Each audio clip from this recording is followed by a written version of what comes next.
ওকিয়া টেকনাফের সাবেক সংসদ সদস্য সাবেক হুইপ আলহাজ শাহজাহান চৌধুরীর হাতকে শক্তিশালী ও দলীয় নেতাকর্মীদের সুসংগঠিত করার লক্ষ্যে হোয়াইকং ইউনিয়ন উত্তর শাখার সাংগঠনিক ৭ নম্বর ওয়ার্ড লাতুরিকুলা বিএনপির উদ্যোগে এক কর্মী সভা অনুষ্ঠিত হয়েছে। আজ ২০ সেপ্টেম্বর শুক্রবার লাতুরিকুলা তালেব বাহার সরকারি প্রাথমিক বিদ্যালয়ে উক্ত কর্মী সভা অনুষ্ঠিত হয়।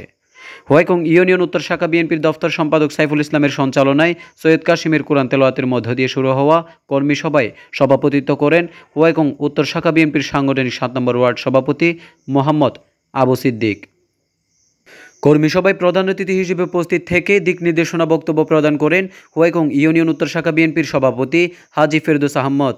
বিশেষ অতিথি হিসেবে বক্তব্য রাখেন সাধারণ সম্পাদক দিল মোহাম্মদ মেম্বার, সাংগঠনিক সম্পাদক ফরিদুল আলম, সাংগঠনিক ৩ নম্বর ওয়ার্ড বিএনপির সভাপতি জিয়াবুল হক, সাংগঠনিক ৫ নম্বর ওয়ার্ড সভাপতি জামাল মোস্তফা, সাংগঠনিক ৯ নম্বর ওয়ার্ড সাংগঠনিক সম্পাদক আহমদ নূর, হোয়াইকং ইউনিয়ন উত্তর শাখা বিএনপির প্রচার সম্পাদক মোহাম্মদ আলী, ছাত্র বিষয়ক সম্পাদক মুনতাসিরুল ইসলাম চৌধুরী ফাহিম, সাংগঠনিক ৭ নম্বর ওয়ার্ড বিএনপির সিনিয়র সহসভাপতি নূর মোহাম্মদ, সাবেক সাধারণ সম্পাদক নুরুজ্জামান, সাধারণ সম্পাদক মোহাম্মদ রফিক, সাংগঠনিক সম্পাদক জাহাঙ্গীর আলম, সহসভাপতি হোচাপো চাকমা, ৬ নম্বর ওয়ার্ড সাধারণ সম্পাদক সাইফুল ইসলাম, ৫ নম্বর ওয়ার্ড সাধারণ সম্পাদক হাফেজ জাহেদ আলম, ৭ নম্বর ওয়ার্ড যুগ্ম সাধারণ সম্পাদক আব্দুস সালাম, সদস্য মোহাম্মদ আলী সহ সাংগঠনিক ৭ নম্বর ওয়ার্ড বিএনপির সকল সদস্যবৃন্দ।